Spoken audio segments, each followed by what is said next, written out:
Hey guys, welcome back to another video. And this one's kind of a little weird, as you see from the thumbnail. I am going to trade this for a four-wheeler. And that is a Dutch oven. So, let's go make that trade. All right, we're back from the trade. I didn't film there. Guy bought it off. Had to use his tractor with the forks to get it in the back of my truck because it's in rough shape. And we'll go over it once I get it out of the truck. All right, so I got to jump in here real quick. I forgot to say that I did not trade the Dutch oven straight up for that four-wheeler.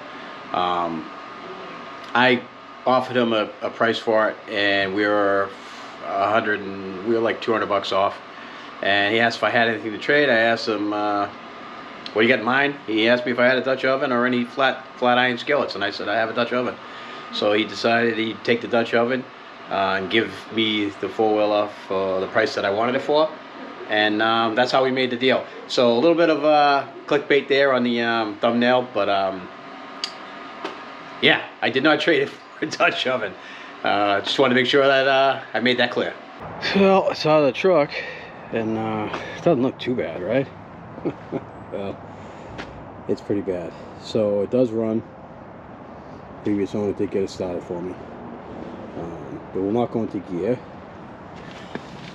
As you can see down there, the axle is pulled out of the differential, and there's a reason for that, because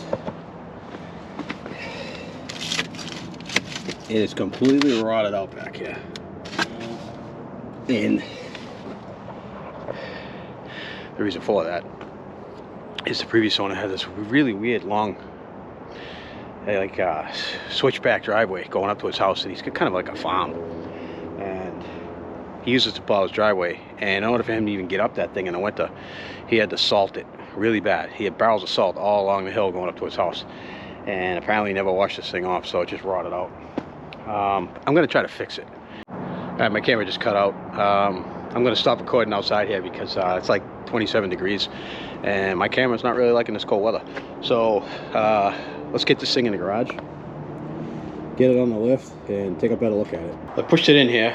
I'm gonna put it on the lift, but I just haven't done it yet. The tires are really good. The wheels look good.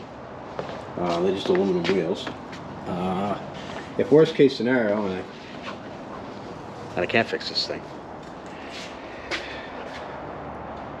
that Grizzly needs tires in the front. Probably could use tires all the way around. So I got good tires here. The plastics look pretty good. Could probably sell those off if I needed to. But and the engine starts up, and it is a 660, so the motor's worth some money. Man, my camera keeps dying. All right, let's try it.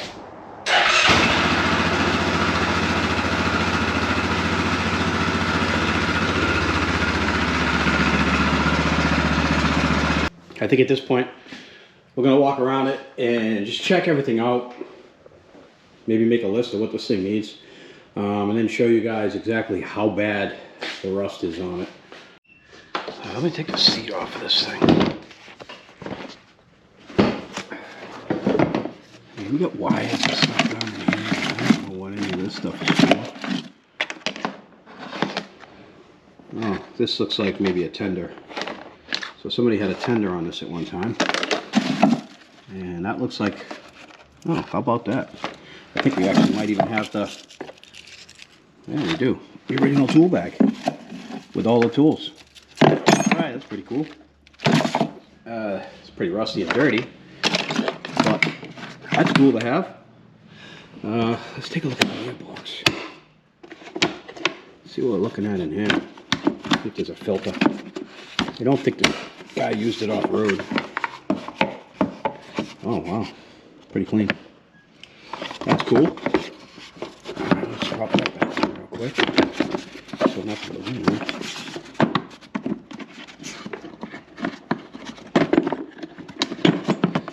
Alright. We'll lock that back down. Let's see if the winch works anyway.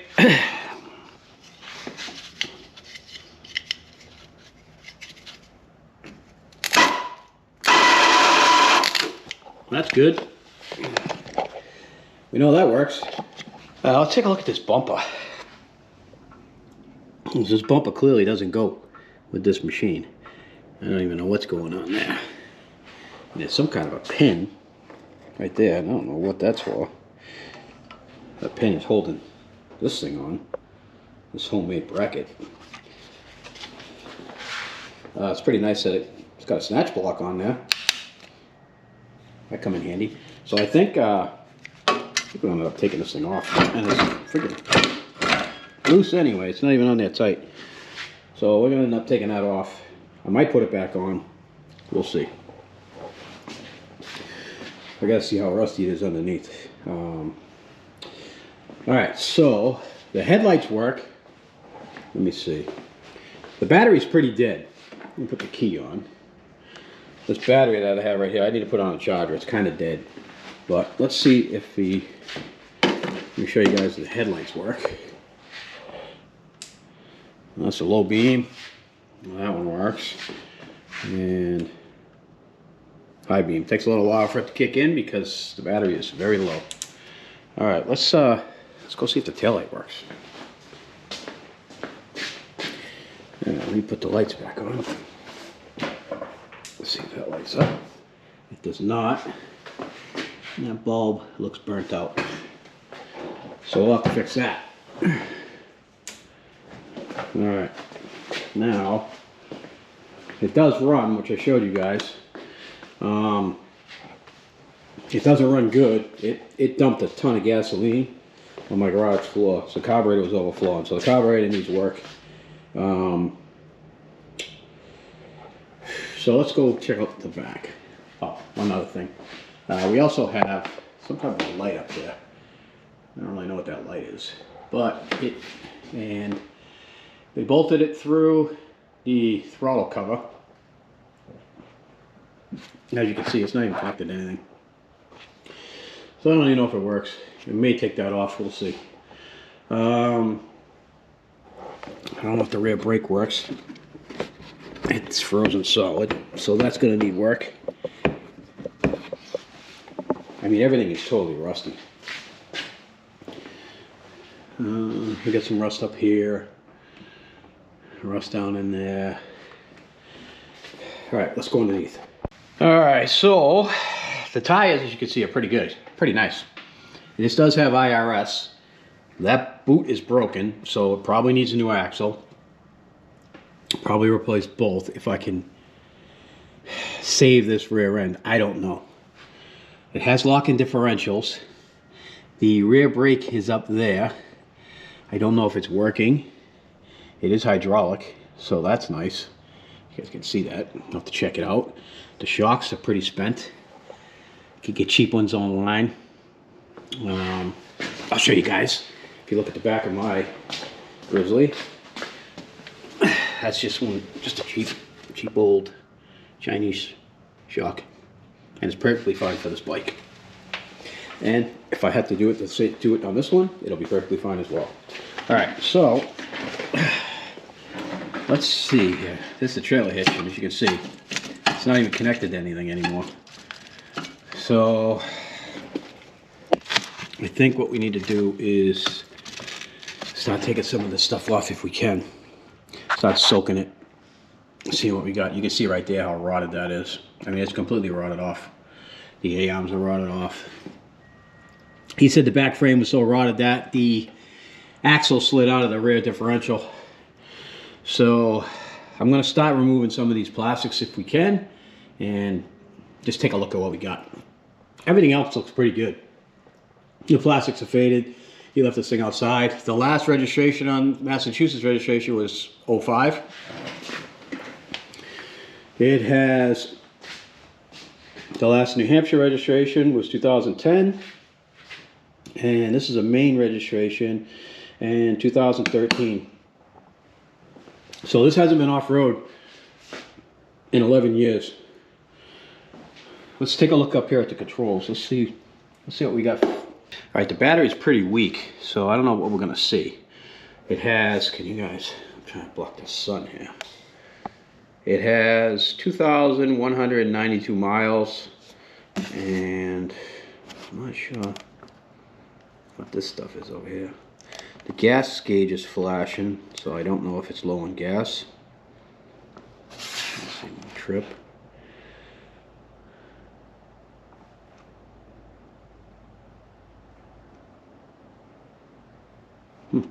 It also has a clock on it, which is pretty cool. All right, there are the hours. The hours are 628 hours. So 2,000, basically 2,200 miles. Now for an 11-year-old machine, that's not bad. I mean, obviously this got trail use because there's no way somebody put that many miles plowing their driveway. But it's not too bad. All right, let's start trying to get a better look at the rust in the back. All right, I think we need to start by taking the rear plastics off. So I got to hit everything with blaster. I'm going to let it soak.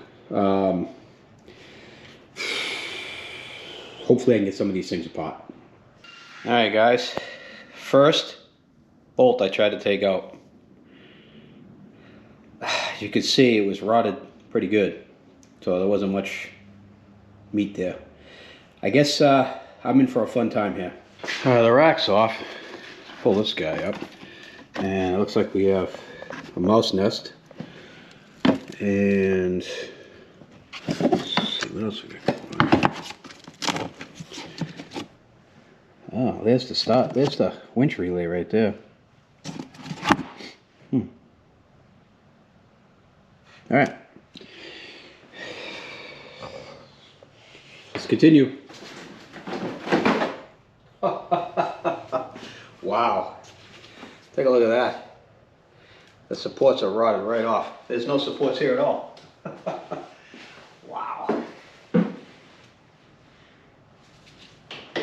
that's pretty rusty. There's the brake line going to the back. Wow, this frame is completely gone. I don't know if I can fix this, folks.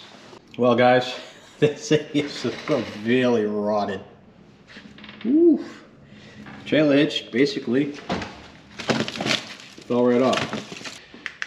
And you can see down here. All right, we got that back plate off. This front one's hanging. I mean, look at the amount of stuff. Oh, but I think I can clean it all up. I don't think it's all rotted through over here. All right, I'm going to take this plate off here now. All right, all three skid plates are off. That's the front skid plate, the middle, and the back. And look at the amount of stuff in there. Holy cow. So, let's see if I can look up underneath here. Anyways, this is what we're looking at. And there's a lot of debris up here. All right, guys, the floor is an absolute mess. I got to clean that up. All that stuff fell off from underneath it. And I've been wire brushing everything. And a lot of the metal up here is in really good shape. It's just surface rust. I could put rust inhibitor on here and then paint it. It'll look fine. So I got a lot of stuff to do. I got to cut that stuff off. All right, guys, I cleaned up. And I'll show you guys. These are the U-bolts that used to hold the lower plow mount on. And these were on here. And I pulled them off when I took the side covers off. So you can see that they're pretty rotted. They look like they broke off when you tried to remove it. Anyway, I got some parts that I need to figure out how much they're going to cost. These supports here, there's 4 of them. I don't know if I could buy them cheap or I'll just make them. Either way, they need to be done. I really should replace the rear shocks, so I'm going to find out how much the rear shocks are going to cost to replace. I'm going to look for a set of A-arms for the back of this. I'm going to need at least 1 axle, maybe 2, and I need some steel. But at this point, I really think that this is fixable, and I don't think it's gonna make some good video content for sure. But I don't think it's gonna be that difficult. So I got to figure out what I need for steel, and yeah, we're gonna try to fix it. So stay tuned. More to come on this. Like, share, subscribe, hit the bell notification. You'll get notified the next time I post one on this machine. And I think it's going to end up being a nice machine. I don't think I'll plow with it. But I may use it this summer. There's been some talk about maybe going up to Maine for a weekend or something and doing some ATVing. And I don't currently have one. I just have that. And I don't want to use that for off-roading. That is just basically for plowing my driveway and doing yard work. So this fits the bill. And I may fix it up and then use it a little bit in the summer, then flip it. We'll see. Anyway, stay tuned. Thanks for watching, and subscribe if you're not already, and we'll see you guys in the next video.